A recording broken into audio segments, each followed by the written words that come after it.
Chapter 7 The Journey to the Great Oz. They were obliged to camp out that night under a large tree in the forest, for there were no houses near. The tree made a good, thick covering to protect them from the dew, and the Tin Woodman chopped a great pile of wood with his axe, and Dorothy built a splendid fire that warmed her and made her feel less lonely. She and Toto ate the last of their bread, and now she did not know what they would do for breakfast. "If you wish," said the lion, "I will go into the forest and kill a deer for you. You can roast it by the fire, since your tastes are so peculiar that you prefer cooked food, and then you will have a very good breakfast." "Oh, please don't," begged the Tin Woodman. "I should certainly weep if you killed a poor deer, and then my jaws would rust again." But the lion went away into the forest and found his own supper, and no one ever knew what it was, for he didn't mention it. And the Scarecrow found a tree full of nuts and filled Dorothy's basket with them, so that she would not be hungry for a long time. She thought this was very kind and thoughtful of the Scarecrow, but she laughed heartily at the awkward way in which the poor creature picked up the nuts. His padded hands were so clumsy and the nuts were so small that he dropped almost as many as he put in the basket. But the Scarecrow did not mind how long it took him to fill the basket, for it enabled him to keep away from the fire, as he feared a spark might get into his straw and burn him up. So he kept a good distance away from the flames and only came near to cover Dorothy with dry leaves when she lay down to sleep. These kept her very snug and warm, and she slept soundly until morning. When it was daylight, the girl bathed her face in a little rippling brook, and soon after they all started towards the Emerald City. This was to be an eventful day for the travelers. They had hardly been walking an hour when they saw before them a great ditch that crossed the road and divided the forest as far as they could see on each side. It was a very wide ditch, and when they crept up to the edge and looked into it, they could see it was also very deep, and there were many big, jagged rocks at the bottom. The sides were so steep that none of them could climb down, and for a moment it seemed that their journey must end. "What shall we do?" asked Dorothy despairingly. "I haven't the faintest idea," Said the Tin Woodman, and the lion shook his shaggy mane and looked thoughtful, but the Scarecrow said, "We cannot fly, that is certain.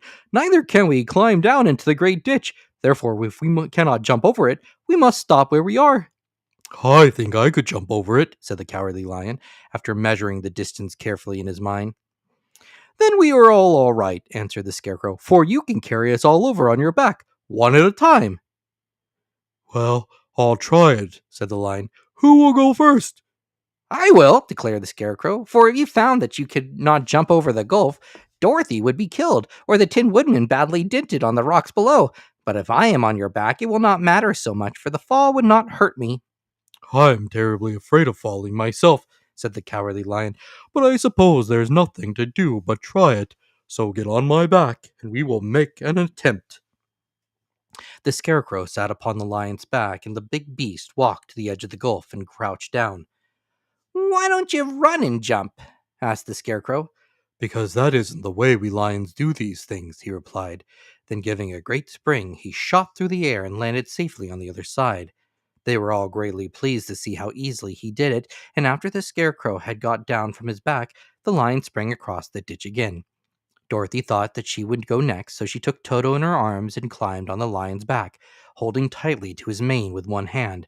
The next moment it seemed as if she was flying through the air, and then, before she had time to think about it, she was safe on the other side.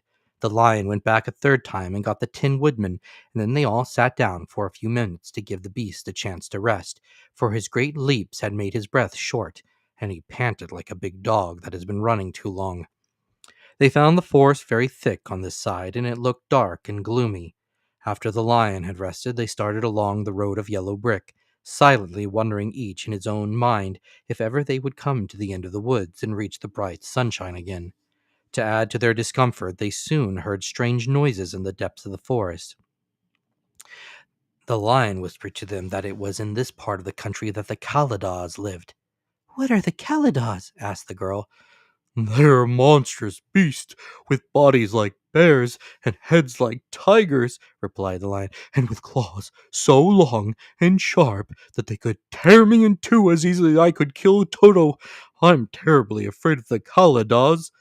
"Oh, I'm not surprised that you are," returned Dorothy. "There must be dreadful beasts." The lion was about to reply when suddenly they came to another gulf across the road, but this one was so broad and deep that the lion knew at once he could not leap across it. So they sat down to consider what they should do, and after serious thought, the Scarecrow said, "Here is a great tree standing close to the ditch. If the Tin Woodman can chop it down so that it will fall to the other side, we can walk across it easily." That is a first-rate idea, said the lion. One would almost suspect you had brains in your head instead of straw. The woodman set to work at once, and so sharp with his axe that the tree was soon chopped nearly through. Then the lion put his strong front legs against the tree and pushed with all his might, and slowly the big tree tipped and fell in with a crash across the ditch, with its top branches on the other side. They had just started to cross this queer bridge when a sharp growl made them all look up, and to their horror they saw running towards them two great beasts with bodies like bears and heads like tigers. They are the Calados, Said the cowardly lion, beginning to tremble. "Quick!" cried the Scarecrow. "Let us cross over!" So Dorothy went first, holding Toto in her arms.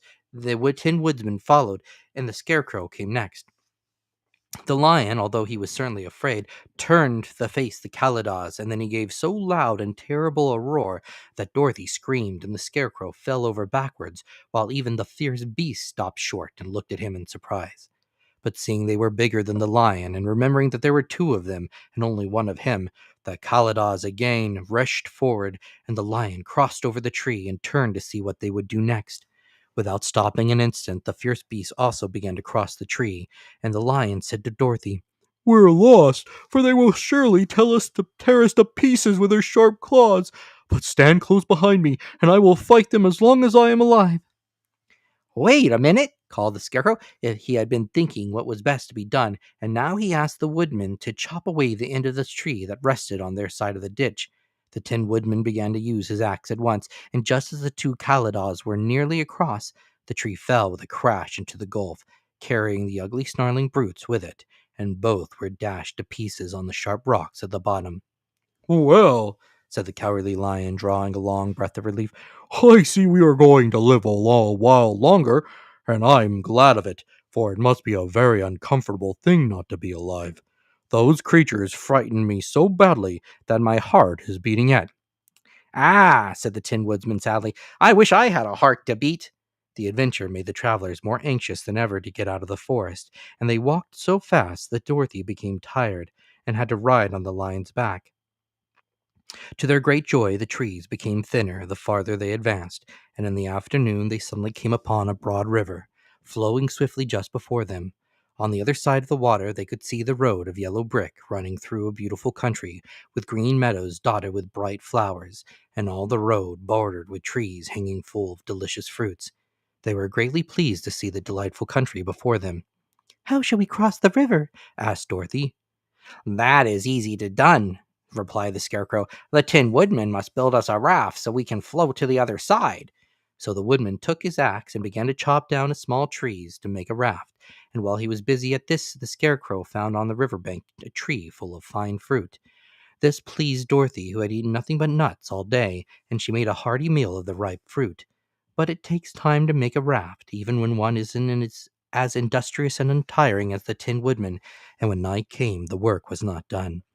So they found a cozy place under the trees where they slept well until the morning, and Dorothy dreamed of the Emerald City and of the good Wizard Oz, who would send her back to her own home again.